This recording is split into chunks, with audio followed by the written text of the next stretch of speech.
Our society has countless images, ideas, and stereotypes about change agents, people who help an organization transform by improving business process and interpersonal interactions. Whether influencing fashion, business, art, entertainment, science, politics, or law, these change agents have and continue to positively impact today's society on so many levels. And today, we are proud to share the story of these business owners, coaches, innovators, and thought leaders from various industries who are eager to educate, inspire, and motivate you. This is Our Voices on the Voice of Nassau Community College, 90.3 WHPC.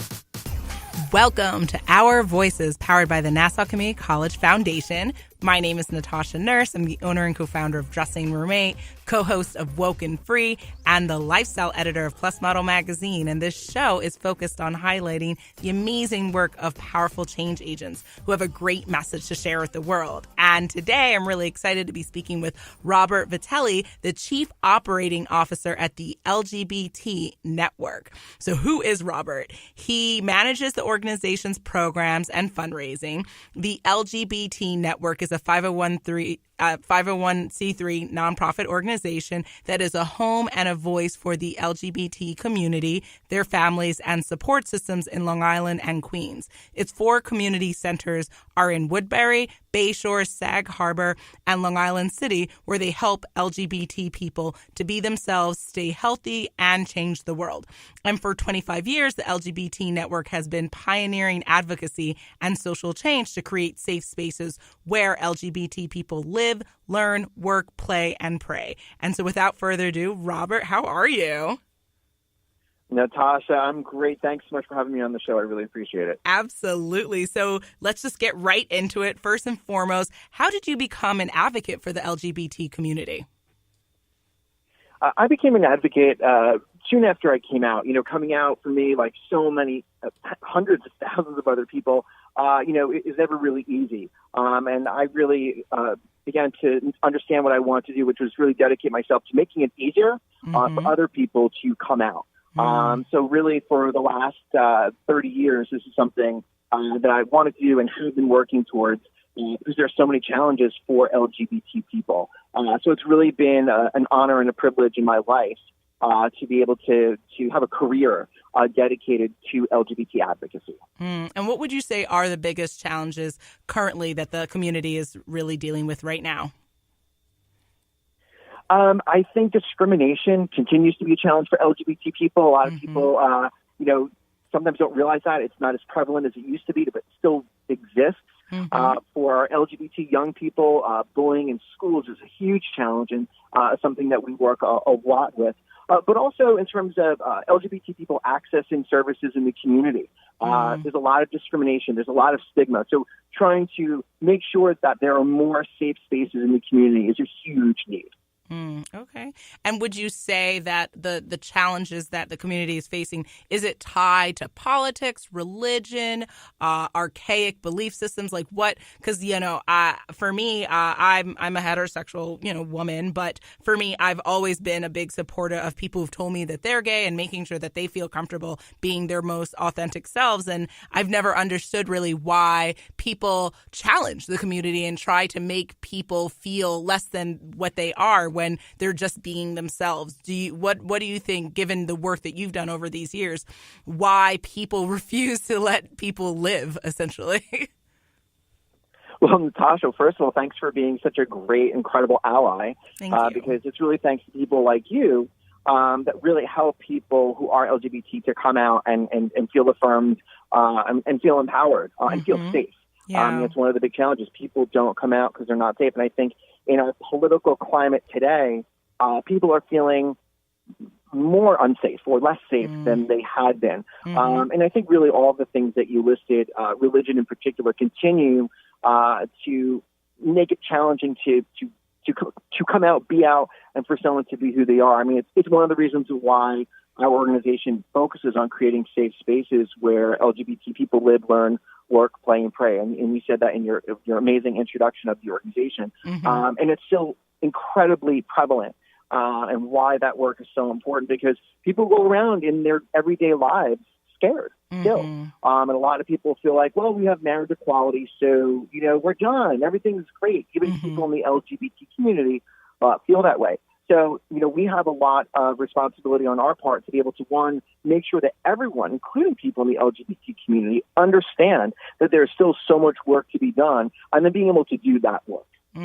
Gotcha. Okay. And when it comes to media, I have found that media plays a big role in everyone's life, right? But if you don't see yourself represented in film, in television, and in a diverse kind of spectrum, you start to feel a certain kind of way about yourself, about a certain community. How do you feel the LGBT community is represented in media currently, and what changes would you like to see?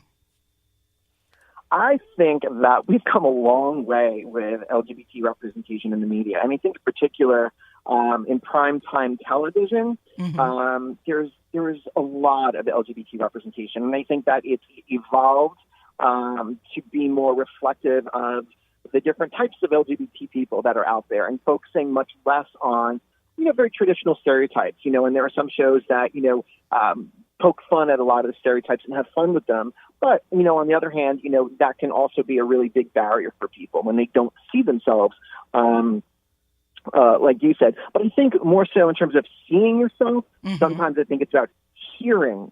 And one of my things, is like, I'll know when we've taken another huge step in this world when top 40 radio is playing songs about people of the same sex falling in love with someone of the same sex. And that's a big barrier. We don't hear that. We might hear it here and there. It might be a suggestion. And if we do, it's mostly around two women. And sometimes it's really about sexually objectifying women. But we can hear about two people of the same sex falling in love with each other and on top 40 and play it regularly. Then we know we've taken another step in terms of that LGBT visibility in the media. That's a really important point. I hadn't even thought about that. Absolutely. So music and hearing people talk about the love narrative of two gay men or, queer and all of that. Yes, absolutely. That. So what do you think would be necessary to start that conversation and start to have more songs played like that? I think people who are willing to support the musicians that want to sing those songs. I think you're talking about really broad change. I think that people in general, they're scared when they are leaders in their field or sector.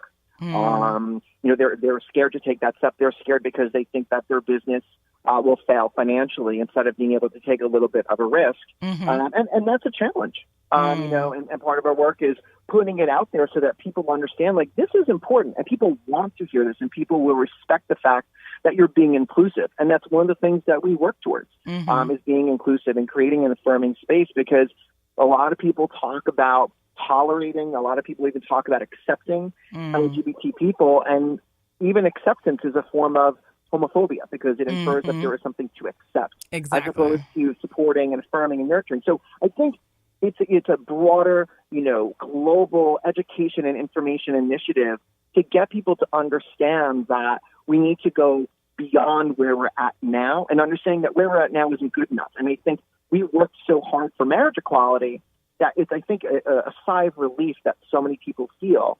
And being able to have, a resurgence of LGBT activism to really continue to work all the way for the full LGBT equality and social justice. And that's a challenge, and it's something we continue to work for to build that visibility. Absolutely. You are listening to Our Voices on the Voice of Nassau Community College, 90.3 WHPC. My name is Natasha Nurse, and my guest today is Robert Vitelli. He is the Chief Operating Officer at the LGBT Network. You are so absolutely right that the idea that, will this sell or will this be commercial? I really hate that kind of chicken egg conversation, because it's like you'll never know, right, unless you put it out there. And that's why I was so incredibly proud and just riveted at productions like Black Lightning or Black Panther, or there's I forget the name of the show, Luke Cage on Netflix, right? When you have, stories and narratives that are typically deemed as, ooh, this isn't commercial, ooh, this won't sell, and then it blows everyone out of the water, right? And then it's like, oh, I'm sorry, what did you have to say? Oh, nothing, thank you. And so it would be great. It would be great for anyone listening, for any artist to drop that song, drop that on. And, what's interesting about now is that we don't as people have to always wait for a company or an organization to be behind us, right? That we're all content creators, that we can all drop things on YouTube and we can make things go viral if we want to. And then, you know, the powers that be can take a note and be like, oh, actually, we should drop $1 million behind this, because guess what? How many, you know, LGBT people are in this country, right? Would listen, would tune in, would support. It's completely illogical. But hopefully, this is one conversation of many that will be in the right direction. And with that, how would you say social media has played a role in the advocacy for the community?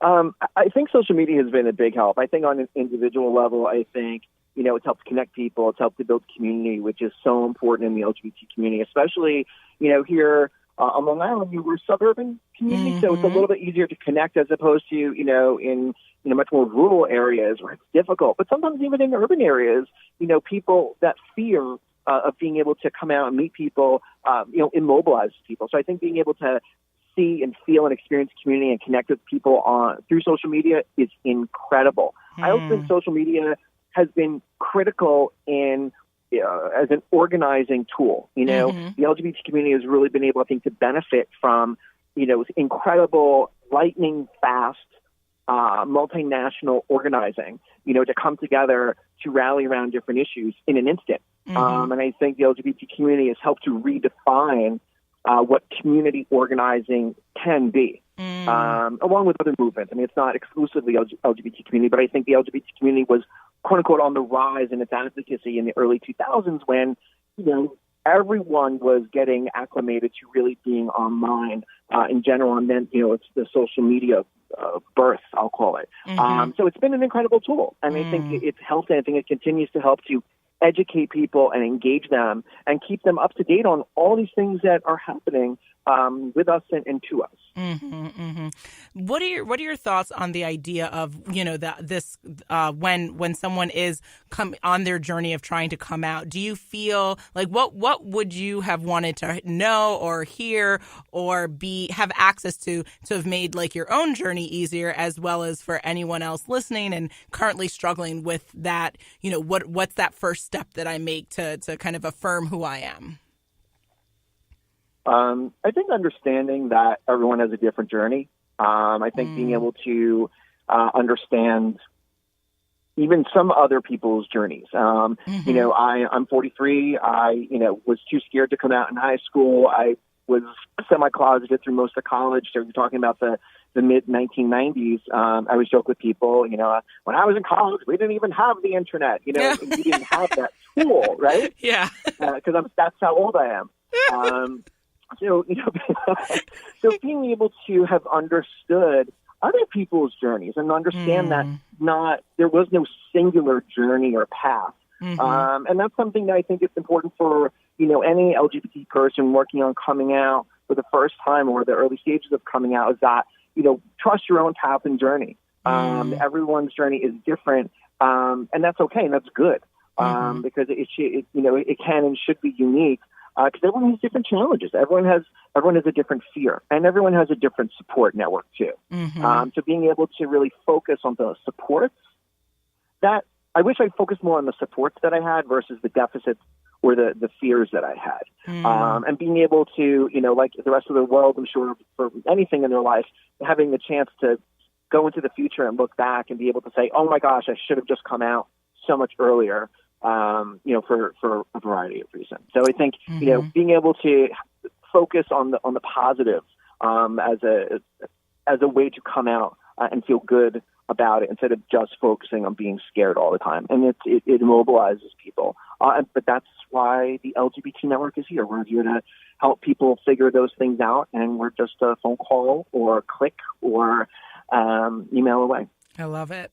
You are listening to Our Voices. My name is Natasha Nurse. More with my guest, Robert Vitelli, who's the Chief Operating Officer at the LGBT Network, next on the Voice of Nassau Community College 90.3 WHPC.